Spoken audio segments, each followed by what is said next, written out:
Let's take a look at Madden 20's face of the franchise mode. The first thing you're going to be prompted to do is change your appearance and pick whether you're a lefty or a righty. That's all you can change about your player to start off with, but eventually when you do make it to the NFL, you can change your height and other things about your appearance. Next, you pick which college to attend. There is a total of 10 to choose from.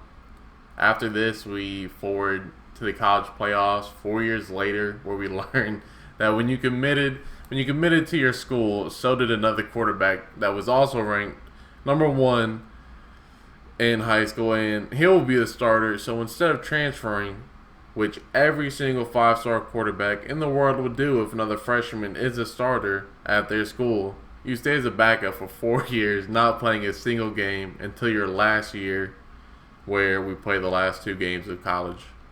I'm not going to kill Madden for the story when in 2K the story is still cheesy and dumb every year when their main focus is actually my career. So just going in this with literally no expectations on the story. It's a sports game story. It's going to be shitty. It is what it is, you know. The next important thing you do is you pick what play style you are, and you're given questions that determine your personality throughout your college career. Sadly, though, I did 2 opposite playthroughs of this, and you can't skip the cutscenes even in your second playthrough. They weren't super long, though, so it wasn't like a horrible thing, but it was slightly annoying. Moving on, you do a few passing drills, which are good to warm you up and refresh you on the controls if you haven't played Madden in a few months like I have. Then we go on and we actually play our 2 college playoff games. I'm guessing you got to win the first one, but I won both times, so you play them. The games weren't challenging to me, at least, especially since you can control everyone instead of just being player locked. I chose the Super Sim, at least only the offense, so I only play offense since I didn't really feel like playing defense and I'm supposed to be the quarterback. But it's up to you how you want to play it. I do feel, though, that if you were player locked the entire time you were in college, the games would have been more engaging at the very least. Now that you've finished your college career, you go into the combine.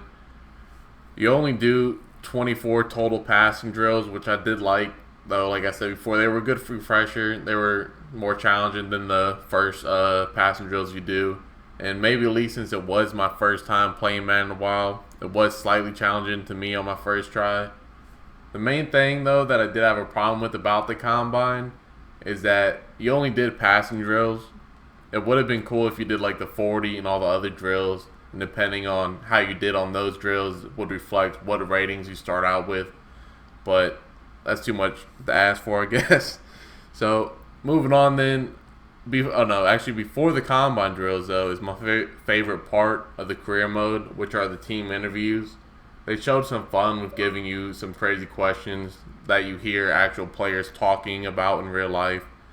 Like, side note, the first team that questions you is Miami, which I'm like 99% sure. Wasn't that what Des Bryant said? That Miami asked him some messed up questions about his mom, but I'm just saying that.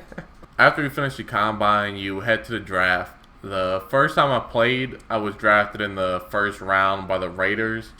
And both of my playthroughs, I won both college games. And in my my first playthrough, I was 20-24 at the combine, and in my second playthrough, I was 23-24.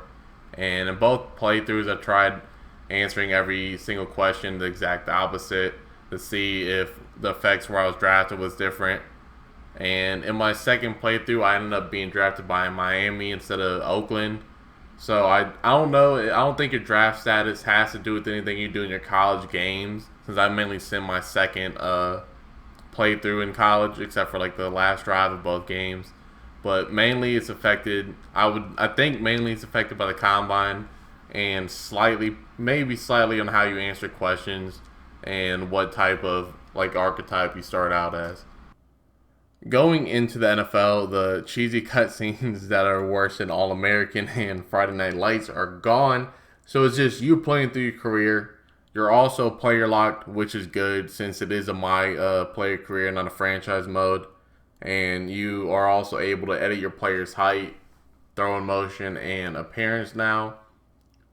So instead of the cutscenes, You get a few texts week to week from your coach and other people that gave you XP and other perks.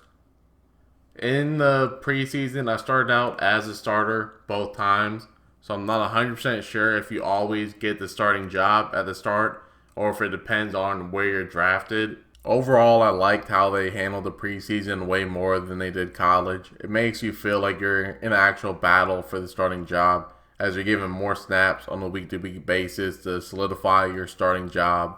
It makes it way more challenging to win now that you're actually player locked. But that's about it for Madden 20's Fate of the Franchise. Obviously, after preseason, you're just in your NFL career now. There's no more cutscenes, so you're just playing football now. All in all, I enjoyed Fate of the Franchise. I do recommend to play this before you head online or in a MUT. It does help you learn some of the basic mechanics of the game. And college is kind of like a refresher course, getting back into Madden. And preseason and actual NFL games are fun to me. It's fun to play. If you like Madden, and with the smoother feel of the new game and the new plays, the game does feel better. Obviously, a better story would help, but when they make all their money from MUT, you know where their priority lies.